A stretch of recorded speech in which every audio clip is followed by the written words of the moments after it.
I therefore soon found myself enshrouded by a cold thin vapour, which prevented my seeing more than a very few yards in front of me.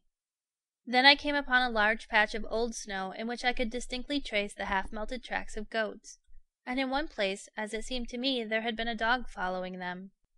Had I lighted upon a land of shepherds? The ground, where not covered with snow, was so poor and stony, and there was so little herbage, that I could see no sign of path or regular sheep track. But I could not help feeling rather uneasy as I wondered what sort of a reception I might meet with if I were to suddenly come upon inhabitants. I was thinking of this and proceeding cautiously through the mist when I began to fancy that I saw some objects darker than the cloud looming in front of me. A few steps brought me nearer, and a shudder of unutterable horror ran through me when I saw a circle of gigantic forms, many times higher than myself, upstanding grim and grey through the veil of cloud before me.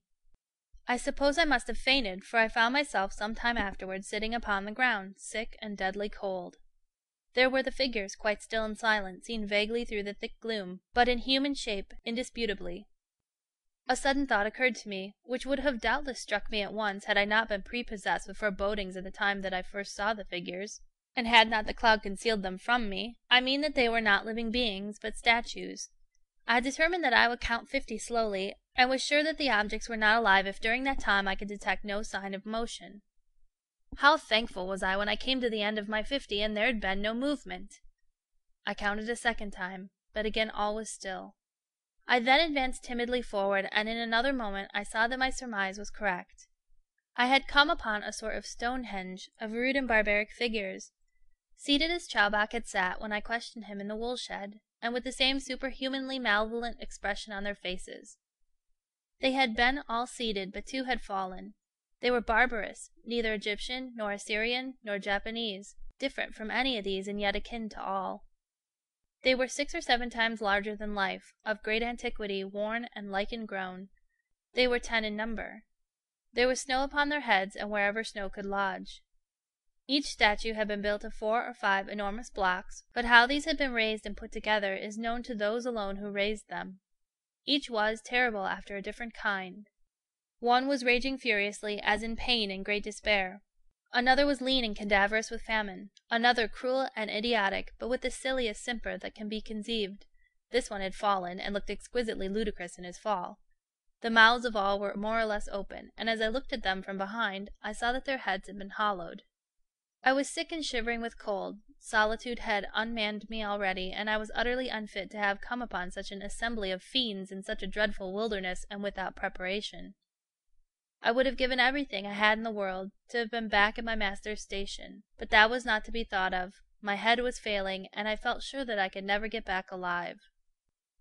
Then came a gust of howling wind, accompanied with a moan from one of the statues above me. I clasped my hands in fear. I felt like a rat caught in a trap, as though I would have turned and bitten at whatever thing was nearest me. The wildness of the wind increased, the moans grew shriller, coming from several statues, and swelling into a chorus. I almost immediately knew what it was, but the sound was so unearthly that this was but little consolation.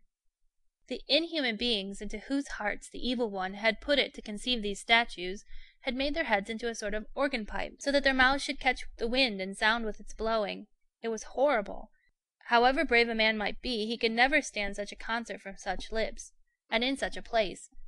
I heaped every invective upon them that my tongue could utter as I rushed away from them into the mist, and even after I had lost sight of them, and turning my head round could see nothing but the storm wraiths driving behind me, I heard their ghostly chanting, and felt as though one of them would rush after me and grip me in his hand and throttle me. I may say here, since my return to England, I heard a friend playing some chords upon the organ which put me very forcibly into mind of the Erewhonian statues, for Erewhon is the name of the country upon which I was now entering. They rose most vividly to my recollection the moment my friend began. They are as follows, and are by the greatest of all musicians. And here the author has included a musical score. End of chapter 5.